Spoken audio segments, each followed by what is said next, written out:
We had said a few months ago when The Marvels was out in theaters, we're not going to go out to the theaters and go see it. You're not going to get a day one review on this channel. But I've seen Shang-Chi, I've seen The Eternals, I've seen Echo, I've seen it all, man. You're in for, at least if it like pisses its way onto Disney Plus, maybe you'll put it on during a workout or something. Yeah, you see that it's an hour 45, and you're like, all right. I got a plug-in for Google Chrome so I could watch it at 1.5 speed. I did not watch it fast. I watched it for reals, but it was quick. It was, I have, a few things to say about it, certainly, but most of all, I just want to say about this movie, The Marvels, that tanked at the box office. It felt like it was cut down to nothing. They shot some movie that was kind of crappy, and to stop the bleeding, somebody was like, why don't we just make it short? Like, for instance, there's some action sequences in the first act, mostly centered around this switch mechanic, the swapperoo mechanic. The three of them can swap with each other. And it felt like those action sequences were more developed, and that they just cut it down to the action highlights only, and then timed that to pop music as a way to kind of like get through it quickly. Yeah, it definitely had this feeling of desperation. It's strange. Like, we're rushing through this, like much like how Disney was rushing to get Echo out the door so everyone could forget it. Like, this movie was rushing to get through it so that you would forget it. It feels like everybody knew that these projects were DOA. I assume that Ironheart and Agatha are in a similar boat, probably. Yeah, I still can't believe those are things. And they're just kind of shoveling them out. I mean, Ironheart, they finished it like a year ago, and it's not coming out for like another 2. That's crazy. Yeah, I mean, they got her all set up in the Black Panther movie, I think at this point, like when you're watching it, like there's no investment. Nick Fury doesn't really act like Secret Invasion happened, or Nick Fury, or that anything in the Marvel universe happened. He's like downright fucking goofy in it. Oh, it's cool. It's Karen. It seems like he was just like sitting in a chair, like couldn't be bothered to stand for most scenes. Strong theory. So for those who didn't see it, which should be just about everybody, this is the sequel to Captain Marvel, which made $1 billion at the box office and was starring Brie Larson, but she was pretty unlikable, and the movie was pretty bad. Is that like a personal attack or something? And then she was pretty unlikable in some really good movies, well, Endgame in particular. And so it was always kind of a dubious thing of like, you're really going to sequelize? I mean, I know it made a lot of money, but that was because it was kind of aping the other ones. You're really going to sequelize that thing? She famously was like, I don't know. Does anybody want another one? I don't know. Yeah, she has that like crazed look in her eye and shrugging. You tell me, bitch. You tell me. I don't know. I really don't know. I don't have the answer to that. No one wanted a second one. I think the box office reflects. So you could say it's a sequel to Captain Marvel. You could say that it's a sequel to Ms. Marvel, the Disney Plus show. You could say that it's a sequel to WandaVision because of Monica Rambeau and that one. And you could say it's kind of a sequel to Secret Invasion in as much as there should be some consequence. There are Skrulls in this movie, and there is Nick Fury in this movie. It's like Multiverse of Madness, where you have the Scarlet Witch in there, but it doesn't feel like it quite connects to the TV show that came before it. Secret Invasion, it's like nobody was on the same page about how those two were meant to interact. I guess that's a good thing because Secret Invasion blows, but this isn't much better. It's just opposite bad. The plot is, Captain Marvel's bestie. She had a daughter. That daughter grew up. She became her own agent that was in WandaVision. And then she got powers in that show in a very haphazard way. And, she feels resentment for Captain Marvel for never coming back to Earth and, I don't know, befriending her, being her bestie. And then Kamala Khan, Ms. Marvel, teenage young lady from her own show who got some powers as well from these like gauntlets. Miss Marvel seems like the only one that kind of makes sense from where they left her off in the Disney Plus show. This does feel like a sequel to that show more than anything. And they even make fun of the fact that she like got her superpowers in the mail. They're like, it's my grandma mailed me the bangle. Where did you get these? In the mail from my grandma. I thought in general she was good, just like she was in the show. She's a really charismatic, fun. She really captures, I think, the essence of what Marvel should be, that actress. But the comedy in this generally fell pretty flat with me. If you're going to do like a trio, they should have a dynamic that makes the three of them interesting, right? Each of the three of them should have a really defined characteristic that makes the different interactions interesting. And instead what you have is you have like one really charismatic, fun, should honestly just have her own movie in Kamala. And then you have two stoic ladies who both like have no time for her, basically. Exactly. You can't really do much with it. She also, she did lean Kamala on this one particular thing where she would go, "Oh my God." Oh my God. She did that like 4 times. And like how horny she is for like Captain Marvel is kind of strange too sometimes.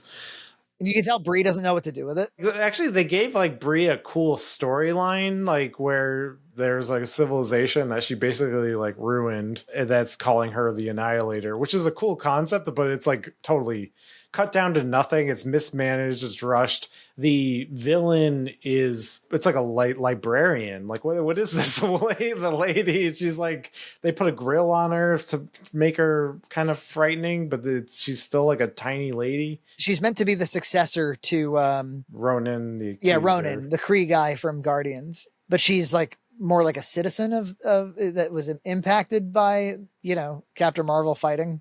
Yeah, she doesn't quite work. Like, you know, because, yeah, Ronan the Accuser, he's kind of a one note, but he at least has like a presence. He's got a cool design.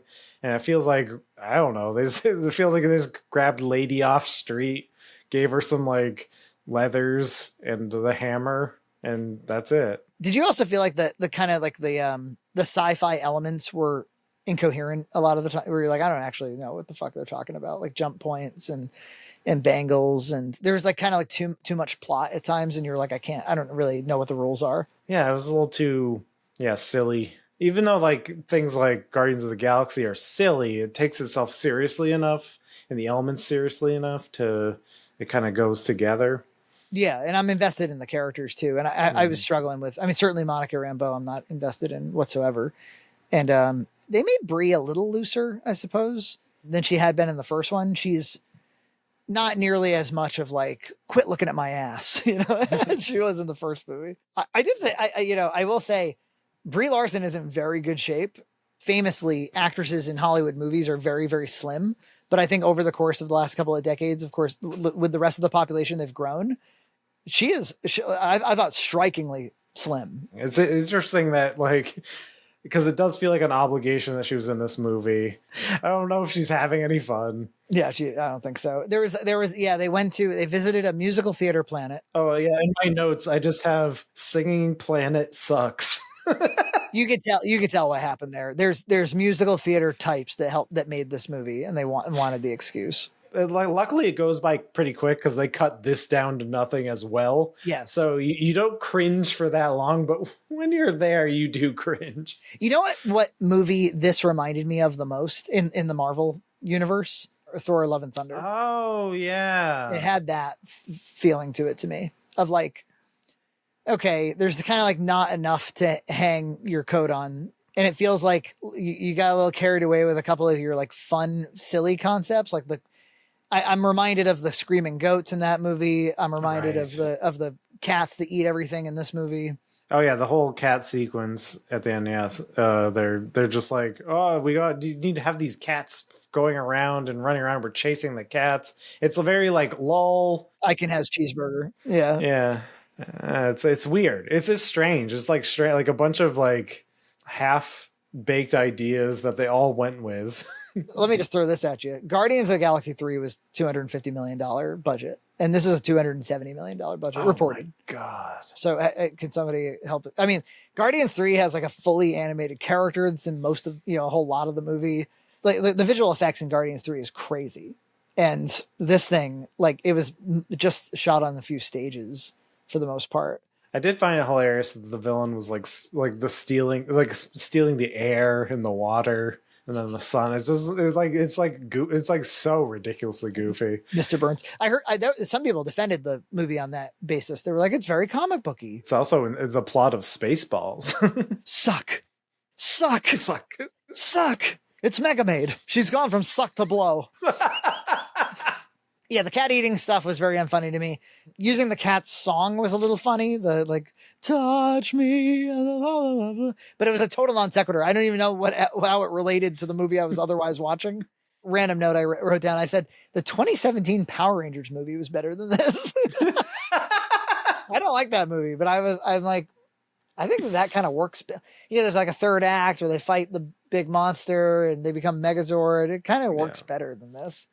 Because I feel like they previs like these action scenes before they even like make the movie.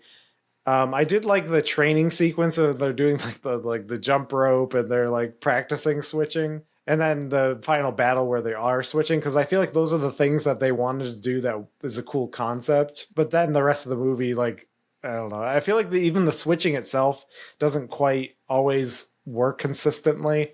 Yeah, and I also thought like if you're gonna do the montage or like we're practicing switching, you could do a little bit more than like a profile shot of jumping rope. Like, yeah, I thought it was kind of cool in some ways, but yeah, it wasn't very dynamic and it didn't go on for very long. I'm just saying, do a little more.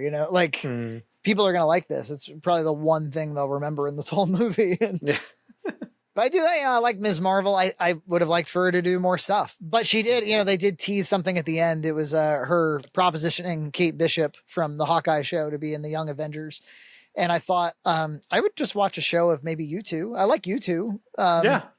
I'd prefer that to this movie. And then they had the other after credit sequence with Kelsey Grammer's Beast. The far inferior after credit sequence, in my opinion, because is it just me? Like, does that CG Beast looks a lot more shit than the makeup version that he used to do? Yeah, I feel like even though, obviously he's an old man now, so like you put him in the makeup, he'd look like awful. But you could probably just get a stunt double, like a double in, and he could voice over it. I have a question. Why did they joke the whole movie about what to call Monica Rambeau's superhero and then never actually call her anything? Oh, because they cut it out because they filmed this 5 times with variations on every single scene. It didn't fit, they couldn't fit the payoff to it at the end. The best explanation is that there was a longer version of this movie that wasn't really working.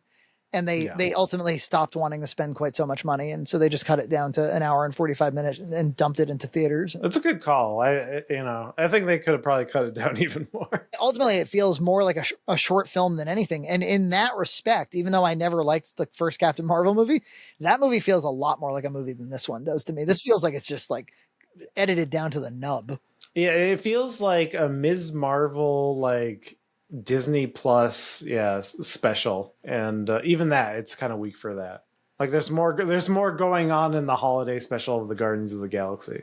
Honestly, yeah, I mean, it's much more artistic and character driven. But if they had dumped this out and they'd been like a Marvel special or something, and then you cut it down to an hour and you cut out the villain altogether because she just simply doesn't work. She's Tom Holland's, not Tom Holland. Not Tom Holland. That's Biden. Hiddleston, Tom Hiddleston. That's his girlfriend. Yeah. Well, that makes a lot of sense. Who's Loki? No, not Loki. It's Spider-Man. Spider-Man. Oh, it's MJ. What? It's MJ. And it's supposed to be Spider-Gwen. And Spider-Gwen's going to fight MJ for Peter Parker's affection. What? Subscribe to Red Cow Entertainment on Patreon for full episodes every other week.